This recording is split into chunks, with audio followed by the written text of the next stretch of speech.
আজই সাবস্ক্রাইব করুন এবং দেখুন আপনার প্রিয় শো। বড় মাকে এই ওষুধগুলো নিয়মিত খাওয়ানো হয়। এমনিতে কিন্তু মানুষটা প্রাণোচ্ছল, হাসি খুশিই থাকে জানো তো। কিন্তু এই ওষুধগুলো খাওয়ালে বড় মা কিরকম ঝিমিয়ে পড়ে। বড় রানীমাকে ফেরার সময় উনি টাটা করতে গিয়েছিলেন। গিয়ে বড় রানীমার ঘরে, বড় রানীমার খাটে, বড় রানীমার পাশে শুয়ে নিজে ঘুমিয়ে পড়েছিলেন। ভাবতে পারছো? সেই তো, ফুলকির তো সকাল সকাল উঠে পড়ার অভ্যেস। কি রে, কিছু হয়েছিল? একটা মিষ্টি মিষ্টি গন্ধ পেয়েছিলাম আমি, তারপর আমার হুঁশ ছিল না। কি যে হলো কিছুই বুঝতে পারলাম না, ম্যাজিকের মতন ঘুমোলাম। তো অদ্ভুত কাণ্ড। জানি না, আমিও ঠিক বুঝতে পারছি না। এখনো মাথাটা ধরে আছে আমার। মাথায় জল ঢালো, ভালো করে স্নান করো, বেটার ফিল করবে। দেখো ফুলকি, বেশি করে জল ঢেলে স্নান করার আগে ঠান্ডা ঠান্ডা লেগে রয়েছে কিনা একবার চেক করে নিও। সিজন চেঞ্জের সময় তো। দি ভাই, কোথায় গিয়েছিলে তুমি? রুদ্রর সঙ্গে দেখা করতে। শুনলাম জ্বরে কাবু হয়েছে সে। সেজন্য আমি তোমাকে বলছি যে ঠান্ডা লেগেছে কিনা একবার দেখো, কেমন? আজও দেখা হয়নি রুদ্রর সঙ্গে? না রে, কড়া ডোজের অ্যান্টিবায়োটিক খেয়ে নাকি ঘুমাচ্ছে, ওরা সেটাই বলল।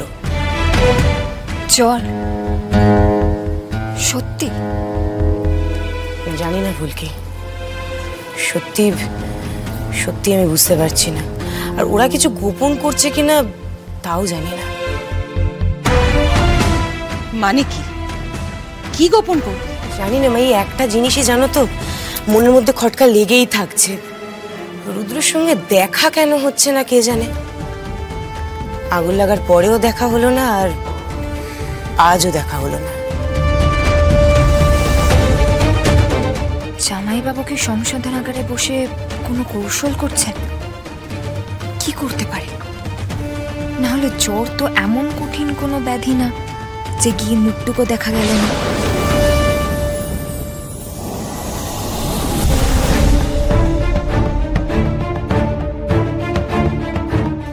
মা, আসবো?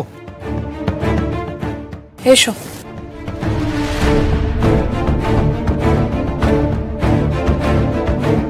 তুমি ব্যস্ত? কেন, কিছু বলবে? হ্যাঁ, মানে আমার একটা প্রশ্ন, বেশ কিছু প্রশ্ন ছিল আমার। শুনি। মা, আমি গোটা সিনারিওটা একদম বুঝতে পারছি না। সেই কৌতূহলেই আমি এখানে এলাম। দেখো, এই পুরো ব্যাপারটা তো আমাকে দিয়েই শুরু হয়েছিল। রুদ্ররূপ সান্যাল আমার মাধ্যমে তোমার সঙ্গে যোগাযোগ করেছিল। তারপরে তুমি গেলে সংশোধনাগারে। তারপরে তোমায় জানিয়েছিল। কেন, তোমার এসবে কি দরকার? দরকার আমার জানাটা প্রচন্ড দরকার, কারণ রুদ্র আমাকে পরিষ্কার জানিয়েছিল উত্তরাধিকারীর ব্যাপারে। কিন্তু সেটা কে মা? তোমায় কি জানিয়েছে কিছু? নাকি সেটা জানার জন্য তুমি রুদ্ররূপ সান্যালকে উদ্দালক গুরুজি সাজিয়ে বাড়িতে এনেছো?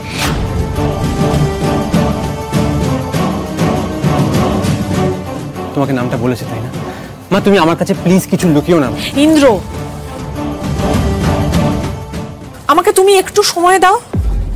চারপাশে একসাথে অনেক কিছু চলছে, আমি সবটা একটু গুছিয়ে নিই, তারপরে তোমাকে বলবো। আমি সঠিক সময় সব বলবো।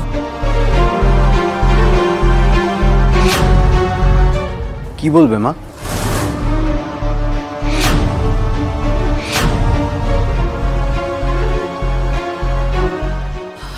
ওই যে আসলে আমাদের একটা প্রপার্টি কেনার কথা চলছে, সেটা নিয়েই আমরা কথা বলছিলাম আর কি। তাই তো ইন্দ্র? হ্যাঁ হ্যাঁ হ্যাঁ মা, তাই তো। ওই মা নিজে একবার কাগজপত্রগুলো চেক করে নেবে, আর আমি ফিজিক্যালি যাবো কিনা সেটা মা পরে বলে দেবে। ও আচ্ছা। না কেন, তুমি কি শুনলে? না, আমি ওই শেষটুকুই শুনলাম, তাই জিজ্ঞেস করলাম তোমায়। যাকে, তুমি এসেছো ভালোই হয়েছে। তুমি আজ একবার তোমার শ্বশুর বাড়িতে যেও তো। শ্বশুর বাড়ি কেন হঠাৎ? হঠাৎ মানে রায়চৌধুরী ফ্যামিলি তো এখন আমাদের এক্সটেন্ডেড ফ্যামিলি, এটা ভুলে গেলে? আর সামনে যে আমি দান ধ্যান করব, সেদিন তো ওই বাড়ির সবাইকে নিমন্ত্রণ জানাতে হবে। এস্টেটের তরফ থেকে তুমি নিজে গিয়ে ওনাদের নেমন্তন্ন করে আসবে, বলবে যে ওনারা এলে আমি খুব খুশি হব। আচ্ছা ঠিক আছে, তাহলে আমি রেডি হয়ে বেরিয়ে পড়ছি। মা ধানসিঁড়িকেও তাহলে না, ধানসিঁড়িকে নিয়ে যাওয়ার দরকার নেই, তুমি একাই যেও। আচ্ছা ঠিক আছে, আসছি তাহলে আমি। ফুলকি দাসকে দেখিয়ে দিতে হবে এই এস্টেটের ছোট রানীমার কতটা ক্ষমতা, যাতে কোনো ক্ষতি করার আগেও 5 বার ভাবে। ওয়েস্ট করার মতো টাইম হাতে একদম নেই, ইমিডিয়েট অ্যাকশন নিতে হবে, যাতে ফুলকি এই রাজবাড়ির কোনো গোপন তথ্য জানার আগে আমি জানতে পারি যে ফুলকি আসল উত্তরাধিকারী কিনা। এই দাঁড়া দাঁড়া দাঁড়া দাঁড়া দাঁড়া, দাঁড়া। ফুলকি, অনেক কাজ আছে, এখন আমি যাই সুপার স্টোরে, এসে কথা হচ্ছে, কেমন? লাবু, আসছি। ফুলকি চলি, টাটা টাটা টাটা। না না না না, শোনো শোনো শোনো, 1 মিনিট।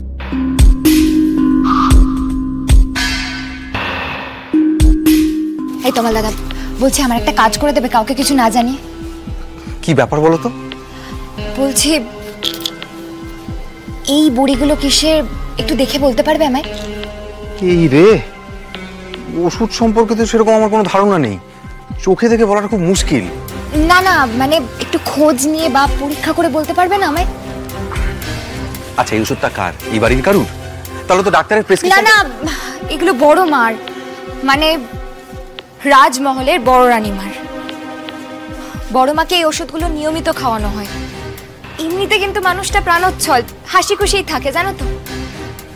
কিন্তু এই ওষুধগুলো খাওয়ালে বড় মা কিরকম ঝিমিয়ে পড়ে, ঘুমিয়ে পড়ে। আমার সন্দেহ বড় মাকে কেউ ঘুম পাড়ানোর ওষুধ খাওয়ায়। তাই তো তোমায় বলছি যে সবার প্রথমে পরীক্ষা করে আমাকে জানাবে, ঠিক আছে? ফুলকি, ধানুকে আমরা ঠিক জায়গায় বিয়ে দিলাম তো? ও নিশ্চয়ই সেফ থাকবে। তোমার দাদা দেখো, যেখানে যতই অন্ধকার থাকুক, আদিত্যদা কিন্তু মানুষটা ভালো। আদিত্য?